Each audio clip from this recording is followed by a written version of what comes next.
At this time, I would like to introduce you to Christina, your moderator for today. Christina, the floor is yours. Thanks so much, Jess. Hello, everyone, and thank you so much for participating with us today, taking time out of your busy schedule to focus on what matters. And today, that's your development and your ability to find strategies that are going to help you more effectively manage your time. For those of you who are new to Canadian Management Centre, we are a national organization that's focused on preparing the next generation of leaders to thrive in tomorrow's marketplace. And we do that by offering a range of development solutions for both individuals and organizations. For those of you who are returning to a webinar, welcome back. The topic that we've chosen today is based on feedback that we've received from past webinar participants. So we're glad that you could join us, and we're excited to dive into the content. As we go through today's session, if you did want to join the conversation online with us, you can do so by following us on Twitter. Our handle is @CanadianManagement, and you can do so with the hashtag CMCEvents. We often get asked for access to the information after the session so that you can go back and make a reference to things that we discussed today. So you will get access to a webinar recording after today's session, which will give you an audio access to the recording of our discussion, as well as a visual of the slides. But without further ado, I do want to introduce you to my colleague, Val Carter, who's joining us today. Val is a facilitator with Canadian Management Centre and has been for the last 10 years, bringing over 20 years of experience, both designing and facilitating training for a wide range of organizations in both corporate and nonprofit sectors. Val is based in Calgary, so she is representing to Western Canada. But she has also lived and worked in a variety of countries, which gives her a truly global vision of the workplace. And she's able to integrate her knowledge and expertise into sessions that she delivers for us, both in our open enrollment space as well as for on-site solutions. So Val, welcome to today's session. Well, thank you, Christina, and hello, everybody. Just wanted to say, first of all, why are we talking about this, making time for what matters? We are busy. I don't know about you, but it used to be that you'd say to people, hi, how are you? And they'd say, I'm fine, how are you? You'd say, I'm fine, and you'd go your separate ways. Now you say to somebody, hi, how are you? And what do they say? They say, oh, I'm busy. And you don't just say, I'm busy too. You say, you think you're busy? Let me tell you how busy I am. I'm doing this, I'm doing that. And we have this one-upmanship of busyness. And, somehow we've got into this situation of competing demands, high levels of urgency. There's a lot of stress involved. A lot of people are feeling overwhelmed. And really endless demands seem to be facing us. We're asked to do more with less. And so really what we need to be doing is thinking about how we spend our time. Did what I did today actually add value to the organization? Did I do the things that were most important? Because sometimes our priorities shift. I don't know about you, but in a lot of places, priorities will shift maybe within a month, within a week, within a day. Suddenly your priorities are not the same as they were. And it's a case of needing to keep a finger on the pulse so that we're always doing what is going to give us the best results according to the priorities as they are right now. So time management is the way that we describe this thing. What we're going to be looking at is the neuroscience, first of all, behind multitasking.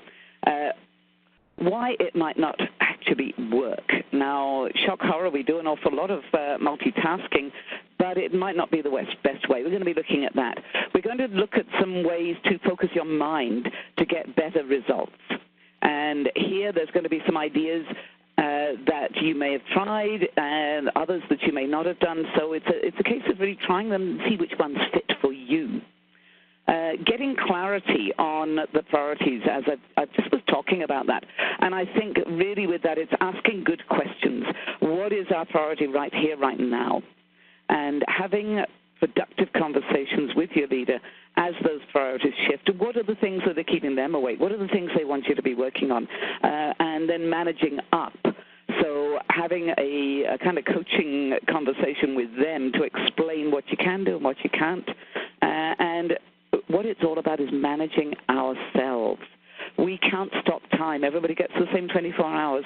What we can do is manage ourselves. So I love this quote. Either you run the day or or The Day Runs You. This is by Jim Rohn. He was one of the founders of the kind of personal development movement, and has helped a lot of people over the years. Now, when I see this quote, I always think of who is running my day. Now, think about taking a dog for a walk. Now, some dogs walk to heel very nicely. You see them trotting along. Maybe their owner has watched Cesar Millan, and they've got the leash tied around their waist, and the dog's behaving, and they're having a walk together. Sometimes, though, you see somebody and the dog is at the end of the leash and the dog's pulling, and that person is being pulled hither and thither, and who's in charge then? It's the dog. The dog is saying where that person is going to go for that walk, and when they're going to run, and when they're going to slow down, and where they're going to go, and which trees they're going to stop at. Now, I used to be like the person with the dog on the end of the leash pulling me every which way. I let other people run my day, so my day was just running me, just like that dog. Now, how did I end up getting a handle on this and starting to control what I did within my day and having me running the day? It was a small, insignificant thing that happened when I was really busy. I couldn't get it all done. I was part of the sandwich generation, aging parents with health issues. I had work. I had a young family. And I'm pretty sure that at the end of the day, the family wasn't that keen on seeing me because I was so stressed. And one time I was driving from Calgary up to Edmonton to do some work up there. If anybody's driven that road, it's basically 350 kilometers of not an awful lot. The scenery can be nice, but this day it was kind of drizzling, snowy stuff, misty, couldn't see much. Flipping through the radio channels, I suddenly heard on CBC, they said, and the winner of this contest will win a live goat. Now, I don't know whether it was just the fact I was kind of bored that day. I just thought, I have to win that goat. I've got to do that. I had to listen and kind of hear what they wanted. And I then thought, okay, so how am I going to do this? One thing I needed to do was to be available every day in the afternoon to listen to the entries that were being read out. What were they like? What length were they? Did they have a twist at the end? This kind of thing. Then I needed to write my little script. And then I needed to call that in. And it took me time. And, really, I wasn't that surprised because I'd planned so well when I got the call saying I had won the goat. It slightly concerned my husband, but in fact it was a donation to World Vision to buy a goat for somebody in Africa that CBC was making. So I didn't end up with a live goat in my home, which was probably a good thing. But I sat down after that and thought, how did I make time to enter that contest? I wanted to do it, yes. Was it really that important? But I planned. I used the P word. And planning, to me, is something I don't like to do, but it works. So are we really too busy? I think what we're busy doing sometimes is we're too busy doing the wrong thing. You've heard of the Pareto principle, probably, that 80% of your success comes from 20% of the things you do. And this comes from an Italian economist, Wilfredo Pareto. In the late 1900s, he discovered that 80% of the wealth in Europe was held by 20% of the population. And he thought, that's interesting, and did nothing with it. Now, later on, in about the 1940s, people looked at this again and said, does that hold true in other facets of our lives? And yes, it does. It's not always exactly 80-20, but roughly there's always an imbalance in things if you examine them. 80% of the money donated to charities comes from 20% of the donors. Now, you may relate to this one, maybe not where you work, but places I've worked for sure. 80% of my challenges at work come from 20% of my colleagues. And so 80% of success of the results come from only 20% of what you do. So what we need to be doing is really selecting the high payoff tasks. Those are the ones that we have to fix our focus on, the big rocks, the things that really are going to get us where we need to be. Because we need to make choices. We need to make choices to get these big, high-impact tasks done and fit the little small things around them or not do them at all. There's an awful lot of things we're doing that we should not do at all. One thing is perfection. too perfect when it doesn't need to be perfect. And you'll be saying, okay, Val, yeah, that sounds great. How do I get focus? Well, the first thing I'm going to say, some of you throw up your hands in horror and say, you don't know my workplace, that won't work. Yes, it will if you think about it. And this is setting aside some uninterrupted time to get some headway on these high-impact tasks. The key is making sure that what you are focusing on is really adding value to the current priorities for your own goals, for your department's goals, and for your organization's priorities. So when we feel urgent, when we feel pressed, when we're really busy, what do? We start to multitask.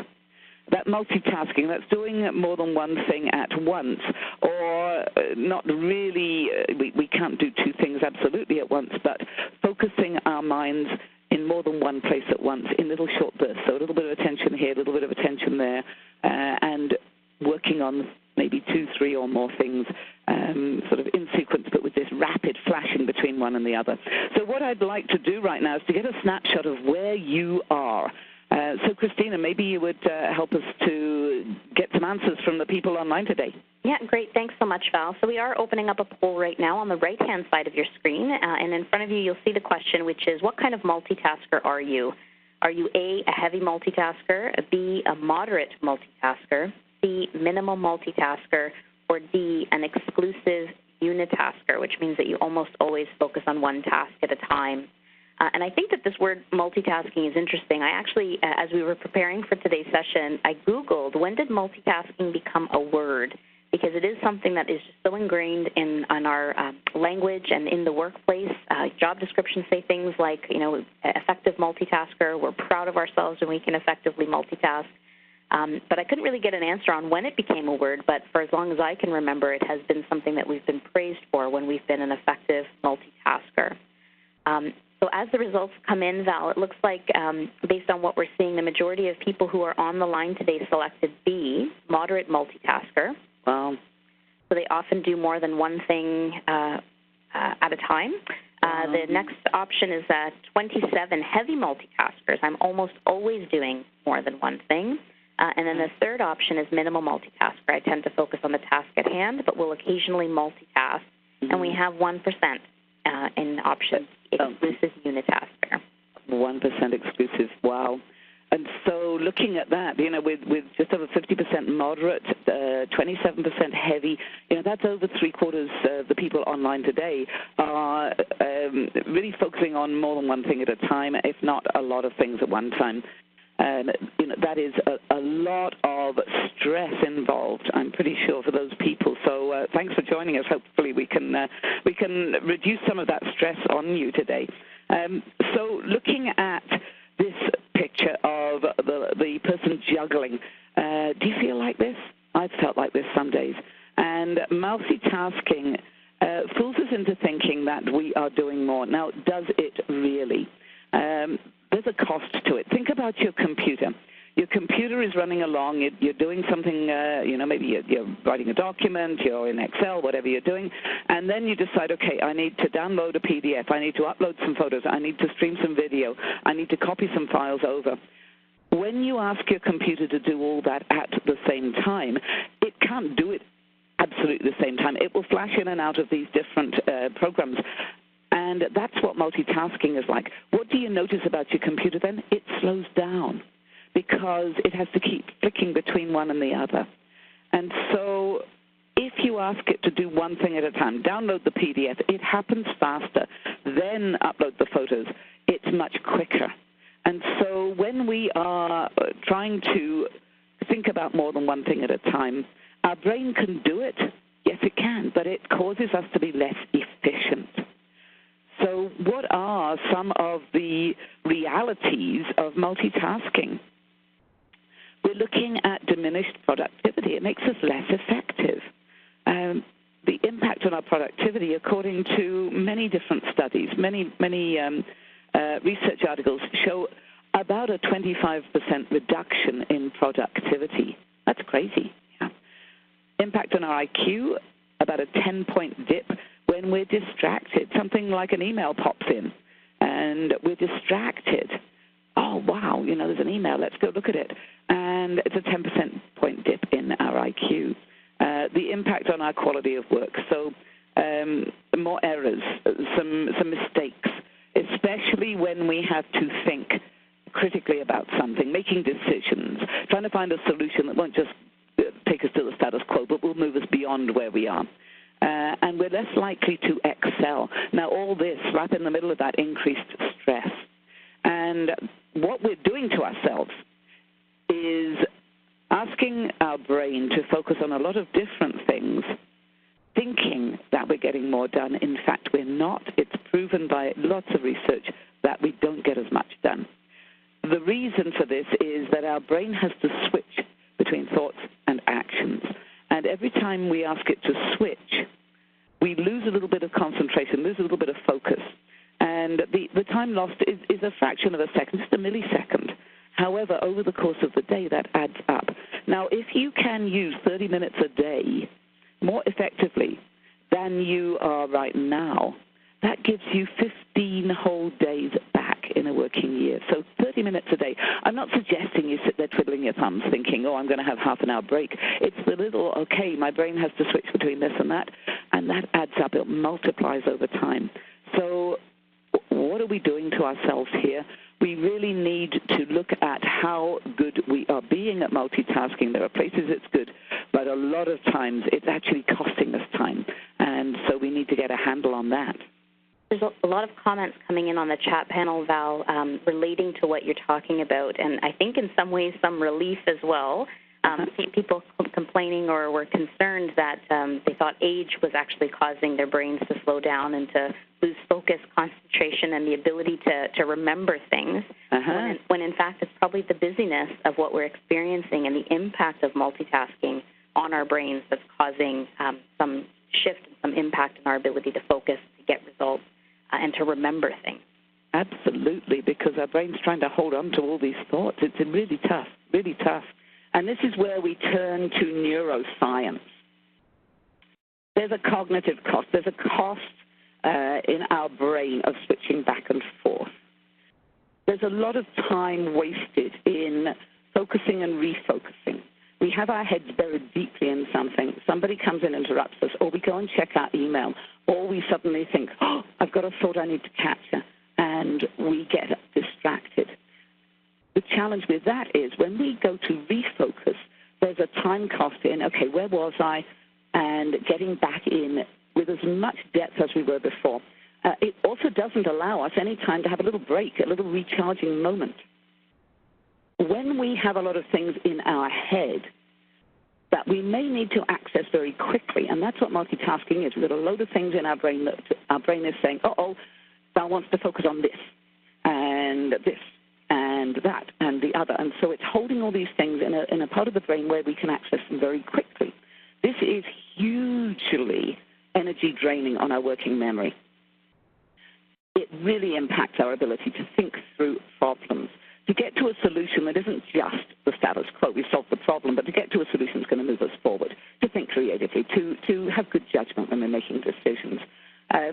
David Rock, who has done a lot of work on the neuroscience of leadership, some of you may know his work, and he talks about multitasking as equivalent to in a theater, in a stage theater, you're keeping people in the wings, keeping actors in the wings, ready to have them come on center stage and have the spotlight on them. Well, you need somewhere to put those people. You need enough space. You need somewhere where they can hear the cues. So you need all that. And they are there sort of stressed, waiting to come on. And you have to be very good at, okay, here's the cue. They come on. Then you have to know to get rid of them again. It drains energy. And this is part of the feeling of being overwhelmed and just drowning. You know, it feels sometimes as if we're drinking through a fire hose with all this stuff coming at us. We're doing it to ourselves quite often because instead of focusing on one thing, we have all these things whirling around in our minds. So, you know, the cost in time, obviously the more complex the things you're working on, the more time is going to involve in refocusing.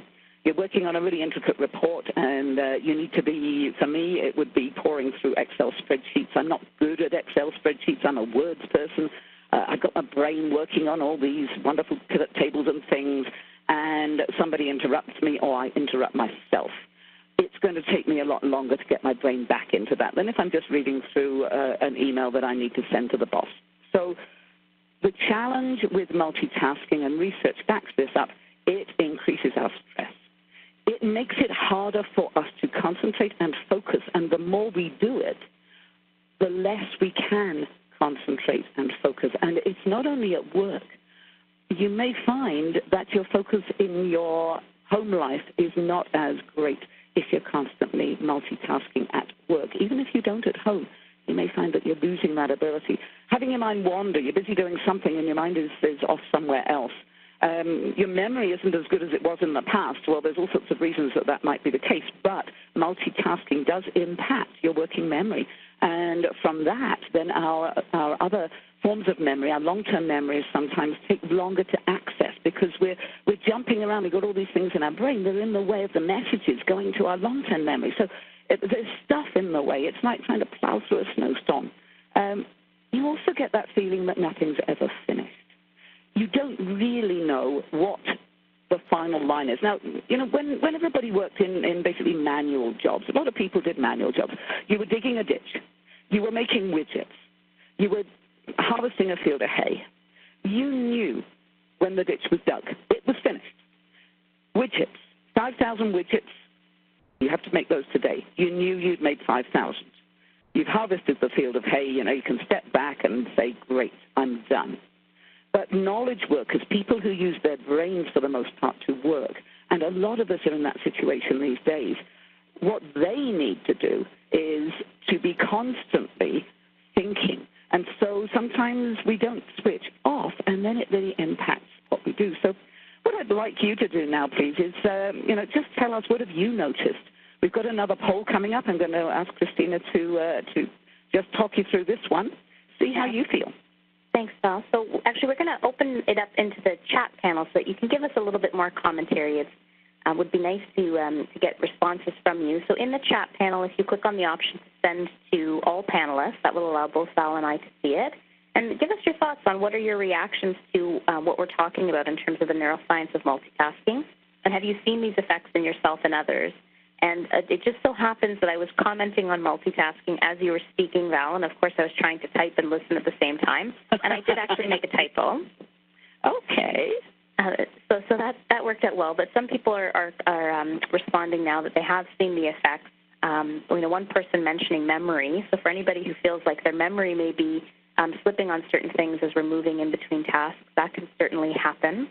Somebody commenting that it's a hard habit to break. As the responses come in, Val, one participant asked about the fact that most jobs posted today ask for people who can multitask. So, the word multitasking, probably evolved a number of years ago when we didn't have as many devices that would cause us the conflict that we're dealing with right now. So what are your thoughts on multitasking as a job requirement? Okay. Multitasking, and we're going to look at this in a moment. Multitasking when things are related. There are times to multitask, and there are times absolutely not to multitask. Now, I think it's a little bit like time management. We throw out that term, time management. It's impossible. Time manages itself. We all have the same number of hours in the day. It's really self-management, but we don't call it that. Now, what I think people mean when they post a job saying a multitasker is needed is, hey, heads up, this is a really busy job. We don't want somebody who is going to come in the morning, spend a while organizing their pens and pencils, in the order of sharpness of pencils, color of pen. We need somebody who's going to come in, leap in, and work really hard. And with multitasking, there are times when it's great, and some jobs involve more than others. But I do believe that when you have a job, part of your responsibility in any job is to educate upwards, educate your boss. And sometimes, and I'm sure some bosses are, I know very well that they are more amenable to education than others. But when it comes to, as your direct report, I can do way more for you if I can have some time during each day when I can work uninterrupted. What's not to like? I will work very hard. I will get this done. What I need to do, though, is for these particular priorities, the ones that really matter, the ones that are big rocks here, the ones that are really going to get us the results, I need at least some time during the day or at least some time during the week when I have the ability to work without interruptions and have your understanding. So that's really my view that, yeah, we call it that, but a lot of people don't really mean you have to juggle all day long. Do you think that answers the question that you had in there, Christina? I think so, Val, and we've been getting some great contributions coming in, so I will turn our attention back to that. But some of the definition I sent out about multitasking is that it's not about doing many things at the same time. It's about doing singular tasks on multiple parallel tracks. So moving from task to task as priority shifts. And I feel like when you think about a chef in the kitchen, that's probably the best example. You know, they're not chopping multiple vegetables at one time. They're chopping one vegetable at a time, but there's a lot happening there. So in terms of reactions from the audience, Val, as it relates to multitasking, many people indicating that they've seen the effects. Some people now making the connection to the fact that they used to be hyper-organized and have a strong memory, but that seems to be waning, and multitasking might be the culprit. Interesting. Problem solving seems to be more difficult, loss of concentration, again, more long-term memory, difficulty focusing on difficult tasks, tiredness. Tiredness is a big one. It's exhausting. It's exhausting, yep. One person mentioning that it's an addiction, lack of focus and clarity when doing tasks, the distraction of email notices and the notifications on your device pulling your attention away, which I can see, and I think that sometimes that creates a false sense of urgency within us, that we have this need to stay connected and pay attention to those notifications as they're coming in. Absolutely. Losing focus on the priorities of the day. So definitely a lot of alignment with the whole audience about the impact that this is having and that they are, in fact, all experiencing it. Thank you.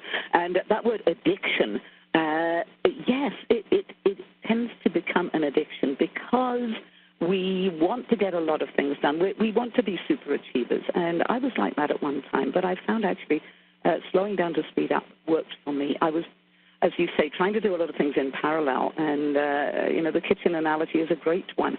How many times have you been so stressed in your own kitchen?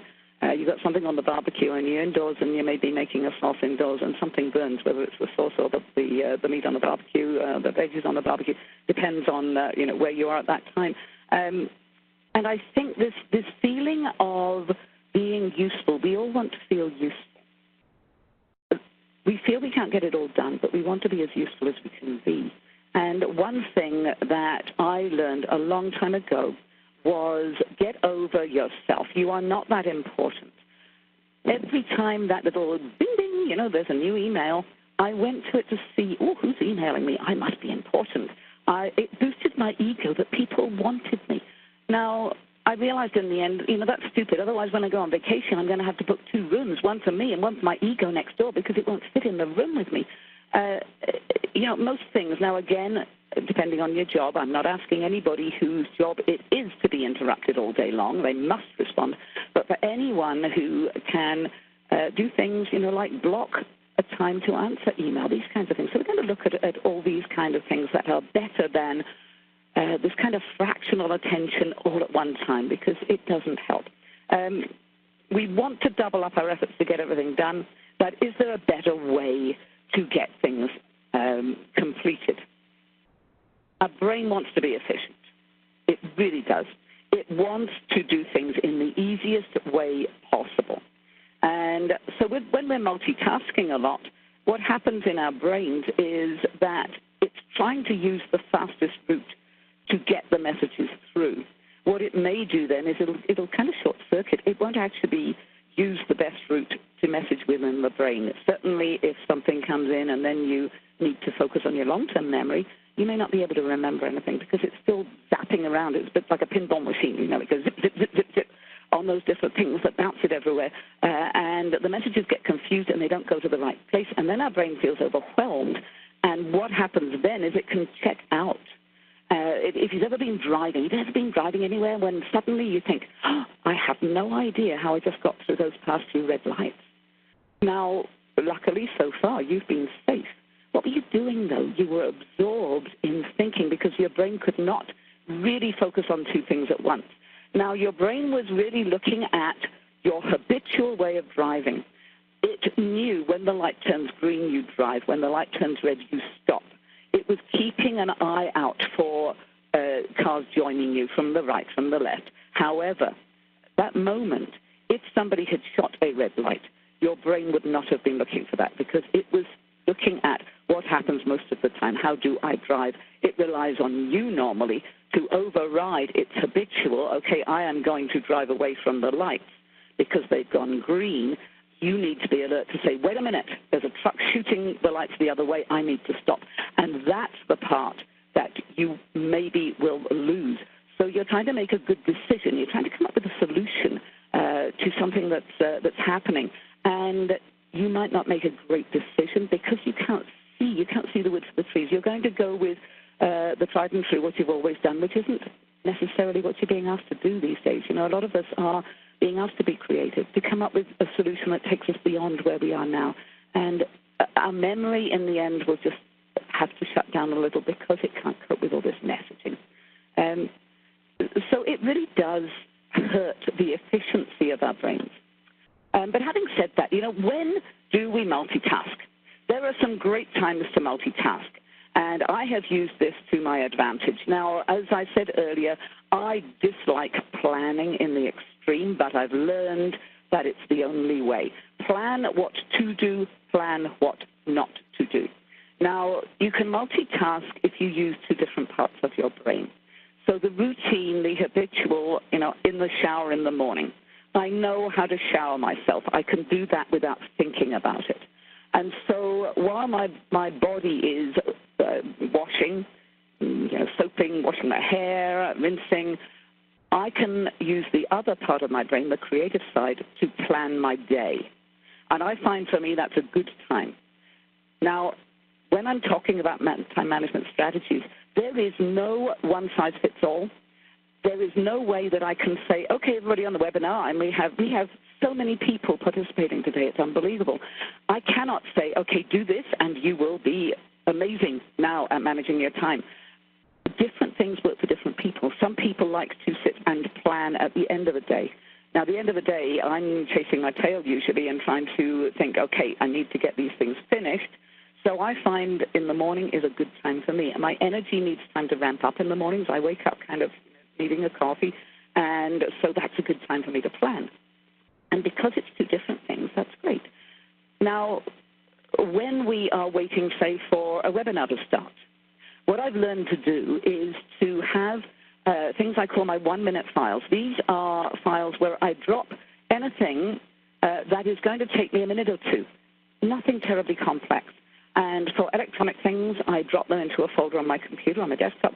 And for hard copy, I have a physical file, and it's always on my desk, and I throw things in there. So if I'm waiting for a conference call, if I'm online, you know, waiting for a webinar, something like that, I'll just click to my electronic one-minute file, and I will check off a few things because, yes, I'm still concentrating. When does the webinar start? But I don't need to be focusing while it's doing the, you know, we'll start in a minute piece. I probably won't really listen to the introduction if I know everybody in a meeting because I know them. What I will, though, be able to do then is really focus when we start the meeting. And it's amazing how many things that I can get done. The hard copy is brilliant. You know, if your computer takes a while to boot up in the morning, your hard copy file, your one-minute file is there. Sometimes if I want a little break, I'll wander down, and, you know, nobody ever refills the coffee pot. So, okay, while the coffee is brewing, I take my one-minute file with me. It's amazing the number of things you can check off. And it's good for things like I need to read this and just sign it. I need to read this and then know it. It's an update. It's something, it's a different focus. So those are times when multitasking is great. The outcome is not absolutely critical. This is not the time, you know, if you're in nursing, to read the new technique for a certain procedure that will not kill patients. This is for, you know, we're going to be having a fire alarm next Tuesday sometime. This is for for the routine stuff. There's an update to this. There's a new system for that. This is, when we're going to take a stat holiday and when we're not, and all those kinds of things. But when should you not multitask? This is when you really need to focus. This is for the important things. You should not focus when you're in a hurry, when you're rushing. I'm sure you found, as I have, the faster you go, the more mistakes you make.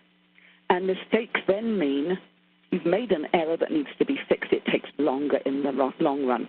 And that sense of urgency, that addiction to urgency, the addiction feeling and the urgency that we feel is because of the stress hormone, that cortisol, coursing through our bodies. And so it doesn't allow us to stop and really focus clearly. So multitasking makes the whole situation worse. And that eroding a relationship. Have you ever been on the phone with somebody and they're doing the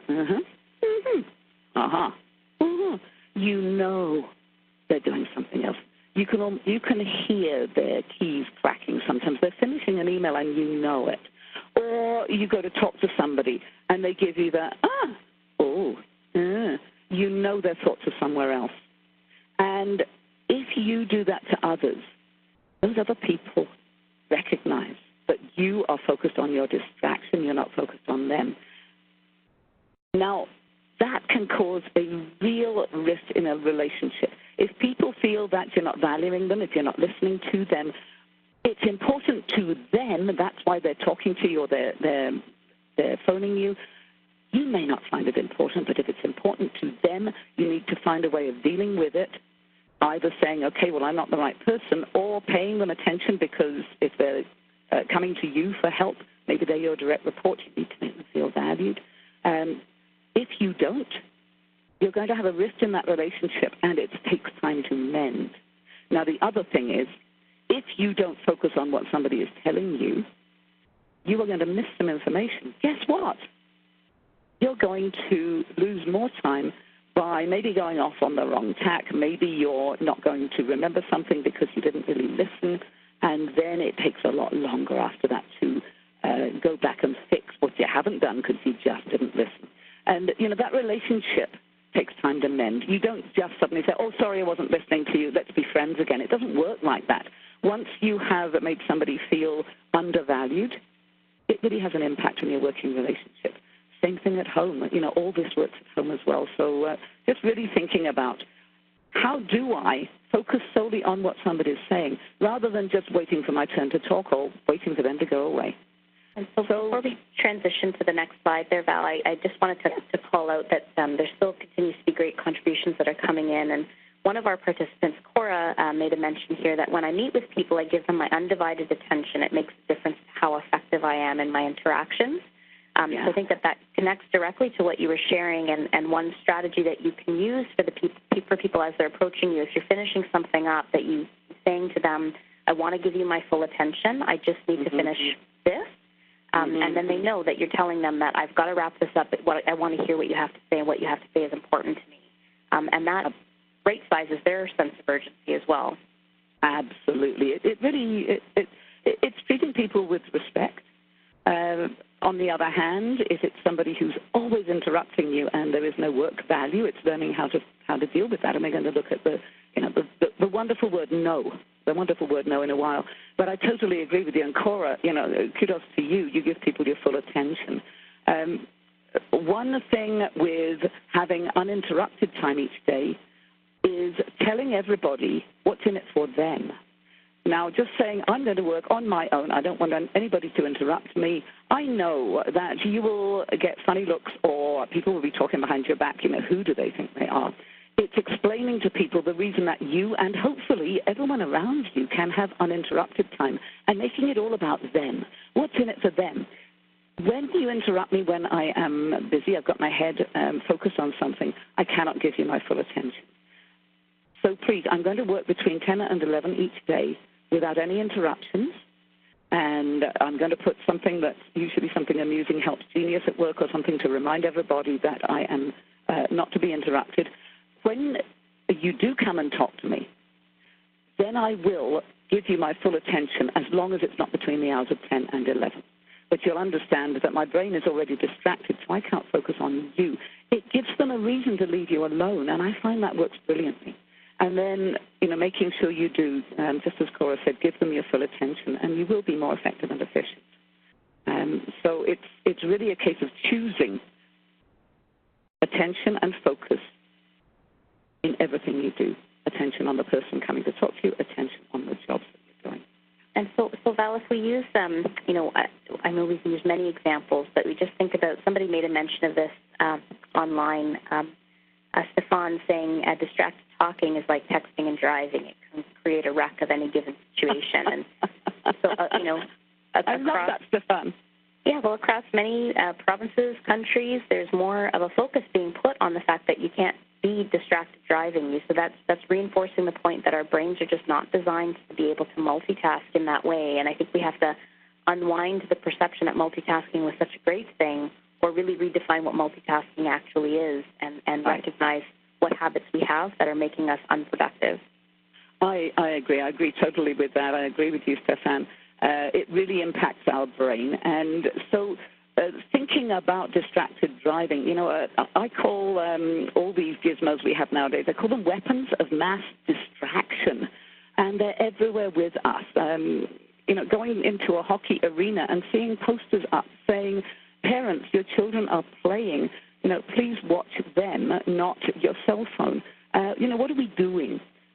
We can't do it all, and I think we need to redefine multitasking. I think also we need to redefine what feeling good about achievement at work is, or achievement at home even. No longer can we say, I have made my 5,000 widgets, I'm done. We have to say, okay, I have done this to the correct standard and in the correct time frame with the minimum of energy used up, and I'm good with that. I need to stop now and move on to something else.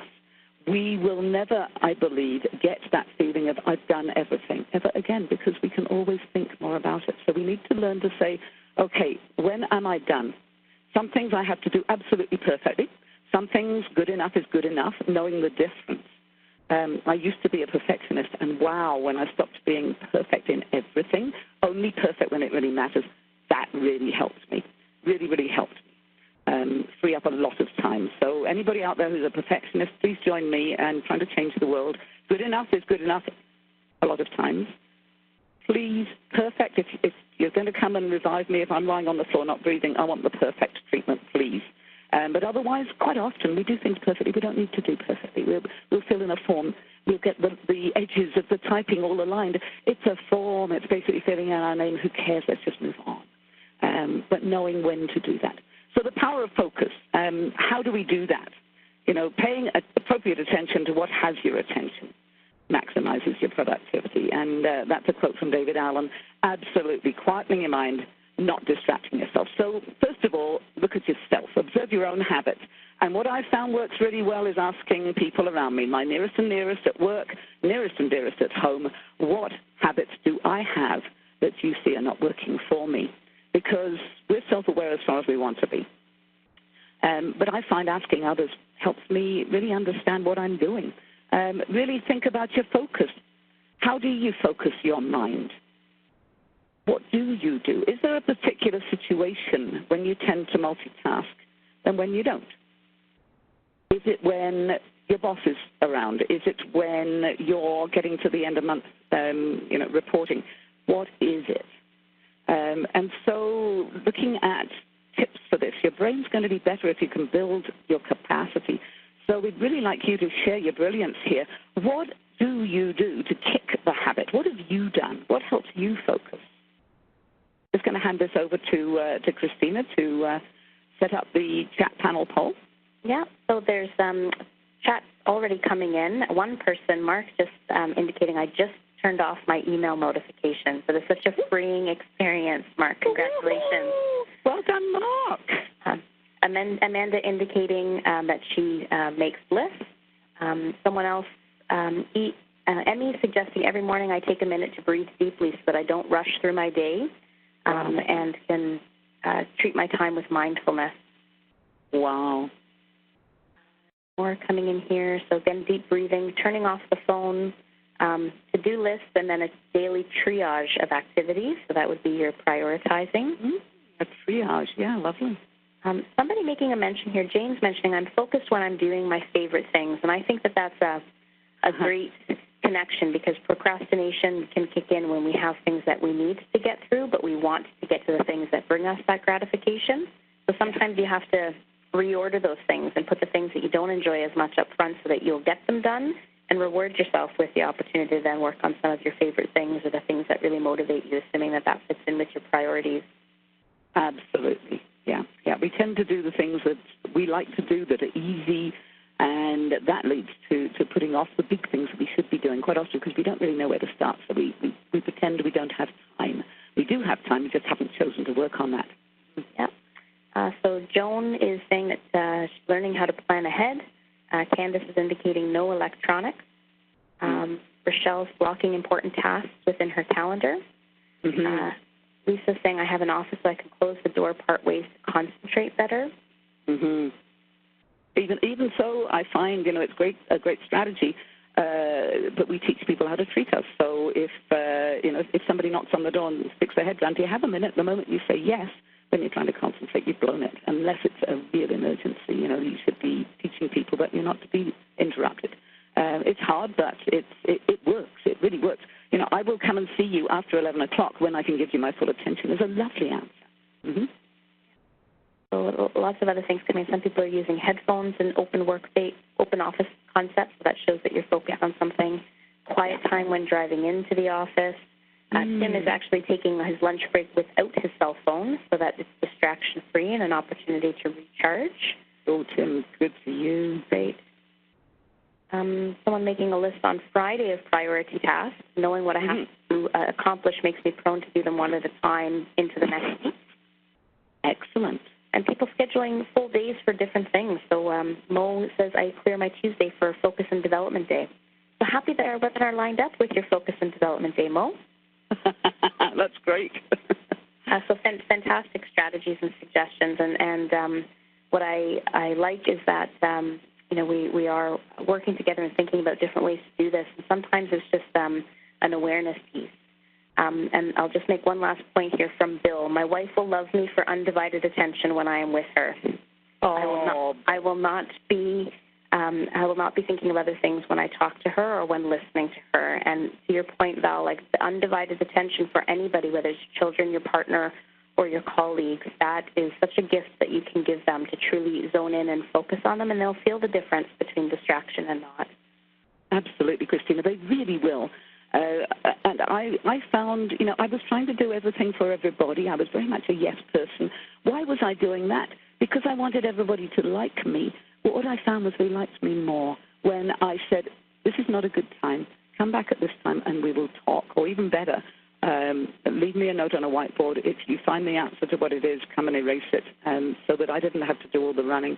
And I found people liked me more because the comments I've had, wow, that was a lovely conversation with you. Well, sometimes all I've done is listen and help somebody with a few good coaching questions. I haven't done much talking, but I've listened. I really understood what they're telling me.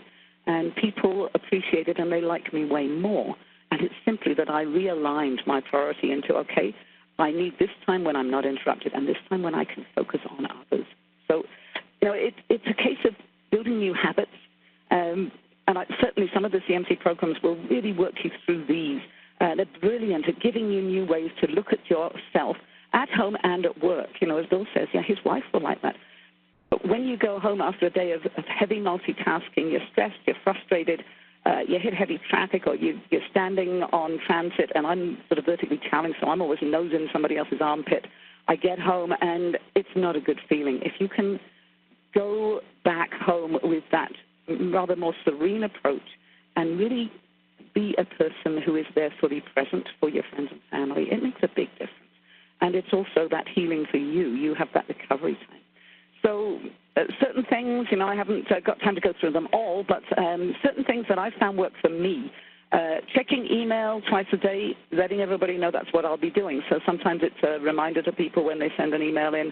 I check email between 11 and 12 and 3 and 3:45 every day. Same on voicemail. Another thing that I do is use a technique called the Pomodoro technique. Pomodoro means tomato in Italian, and this came from an Italian university student, Francesco Cirillo, I should have brushed up on my Italian. In the 1990s, he was studying in Rome, and he decided that he was getting distracted. So he set a timer in time blocks with then a little break. And he perfected it, and now there's a whole load of information on the internet about the Pomodoro technique. The perfect timing for him was 25 minutes, then the timer would ring, 5-minute break, then another 25 minutes, 5-minute break. And in the break, get up, stretch, go for a drink, get something, do something different. And after every 4 Pomodoro blocks of 25 minutes, have a 15 to 30-minute break. Now, the reason it's called the Pomodoro, the tomato, is that his timer was a kitchen timer shaped like a tomato, so it's nothing magical.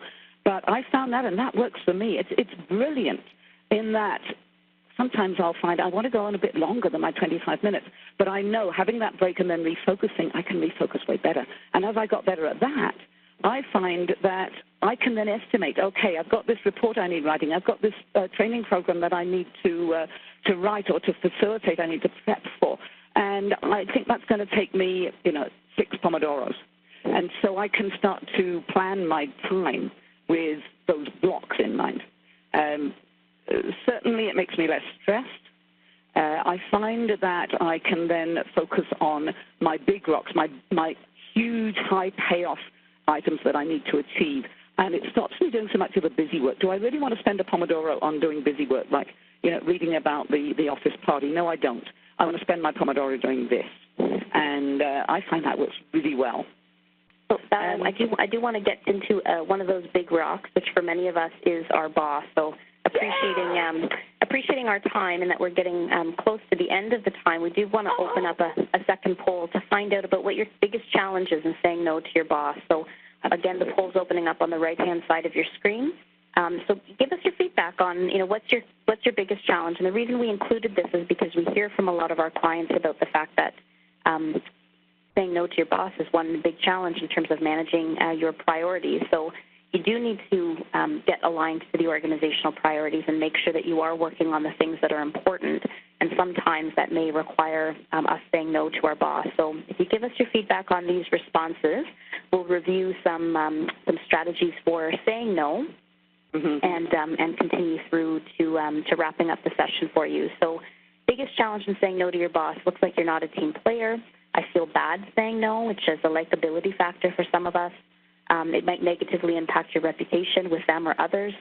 Not having the right words to say no, or feeling confident that you're not feeling confident that you're allowed to say no. So Jess, if we could go ahead and close out the poll and see where responses netted out, and then Val will be able to sprinkle her words of wisdom on us to give us some strategies on the importance of managing up, but really more about these strategies for how we can actually say no. So the poll is closing up right now. Excellent. We'll look to the results. So it looks like the majority is that it might negatively impact your reputation. 27% saying it'll negatively impact your reputation, and the 25% at looking like you're not a team player. Okay, absolutely. And so this is where I used to have the worst trouble. I can say snow, living in Western Canada, I can say snow. I can't say those 2 little letters in the middle, no. And I find that quite often it's guilt and this fear that people are not going to think that you are really on board with the team. So it's a case here, I believe, of really being strategic about what are you saying no to. A question that I ask myself, if I say yes to this, what will I say no to? Because I have my day planned. I need to decide, will I do it or won't I? If I say no to this, what can I say yes to? So is it better? Will I get more results by saying yes? Will I get more results by saying no? So choosing that.